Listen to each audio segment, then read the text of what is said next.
Hello everyone, this is Jonathan Little, and I'm here with my World Series of Poker guide where I'm going to give you the basic knowledge you need to succeed at the World Series of Poker.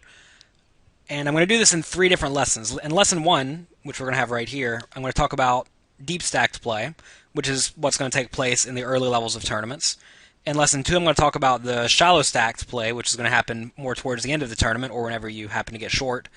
And that does happen very frequently in World Series of Poker tournaments due to their relatively poor structure. And in lesson three, I'm going to talk about some general tips that will help you succeed at the World Series. And,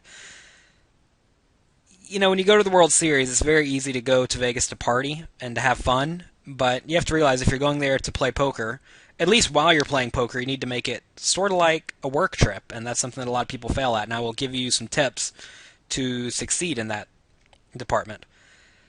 And in each episode, well, the first two episodes, I'm going to go over a few hands at the end of the PowerPoint lesson where I'm going to talk about some of the concepts that I discuss. So, right off the bat, we need to talk about pre-flop play.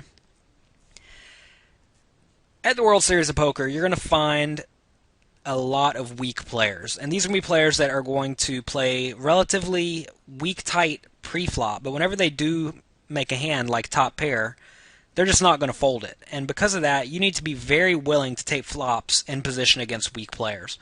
This is something that I've been experimenting with a lot recently in the southeastern America. They've had a few tournaments at the beginning of this year already, and I've actually won 3 of them. So, I'm obviously running good, but what I'm doing in the early levels is I'm just sitting back trying to make hands. Like say someone raises and I have 8-4 suited on the button, and I'm 100 big blinds deep. I'm going to go ahead and take a flop and just try to get a very good hand or a very good draw, because these players will simply not fold whenever they make a good hand. So if they have something like aces, they're just never folding no matter how scary the board comes or how much action I put in. And what's happening is I'm usually losing maybe 15 big blinds trying to get a flop, trying to get a good hand, but once I do get a good hand, I'm usually doubling up.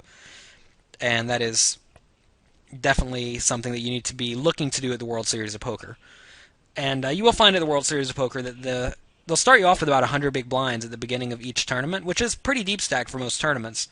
But the structures are generally not great, and because of that, you will need to find a double up sometime in the first 4 hours or so in basically every smaller buy-in event, unless things go great. And in the main event, whenever you're starting off at a deep table with a lot of chips at the play in play with very weak players, you're really going to want to take this concept to the extreme and try to just make good hands. I've made numerous mistakes in the past in the World Series of Poker main event where actually the first 2 years I bluffed off my stack in a spot where I thought it'd be impossible for my opponents to call unless they had a very premium hand. But both times they called me down with top pair bad kicker. So I've learned from my mistakes, and this is actually the best way to exploit these players is to just wait for hands because they will not fold. The next big key factor in the deep stacked play is to really not get involved in too many big pots against good players. And good players is a very tough thing to define because I think of a good player as someone that is good, aggressive, and very capable of reading hands. And honestly, that's not very many people in my eyes. And that may be a very pessimistic look at the standard poker player, but it's kind of true. So don't give too many people too much respect. I know I've taught many students, and I've taught my dad actually, and he sits down at a table and says, "Oh yeah, these kids, they're good and they're being aggressive and whatnot," but that doesn't necessarily make them good. A lot of the younger players, which most people think are good, are actually just overly aggressive. And it looks like they're good because they do get a lot of chips from time to time. More often than not, they're just going to end up broke early in the event. So try to not get involved with players that play well. And these are going to be most of the good pros. And a lot of the pros you see on TV are actually not that great at poker. They're more so celebrities. So what I suggest you do actually is take a look at the Epic Poker League and look at all those players in the Epic Poker League, and if you happen to be at the table with any of them, you can generally assume they're going to be pretty good. And a lot of these will be younger players that you may have no clue about them, and that's because they just haven't been on TV much. But if you have qualified for something like the Epic Poker League, which is pretty tough to qualify for unless you play a lot of poker, a lot of those players are just not going to be world class. So stay out of the way of world class players. And I don't mean like, if they raise, don't just like fold ace king. But what I mean is don't be piling in money in spots where you're going to be in like a coin flip type situation, because you're just going to be able to find many better spots against all of the weak players. The way to win at the World Series of Poker is to focus on the weakest players at the table and go after them.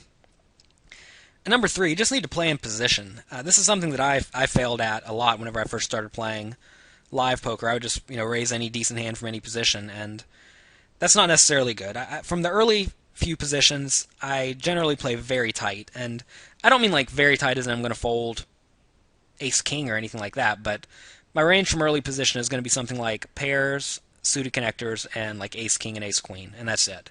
And that may sound loose to some people, but whenever you're very deep stacked, you really need to be looking to play hands that can make the nuts. And small pairs make the nuts very well. Suited connectors make the nuts very well. And hands like ace king and ace queen are obviously very good hands.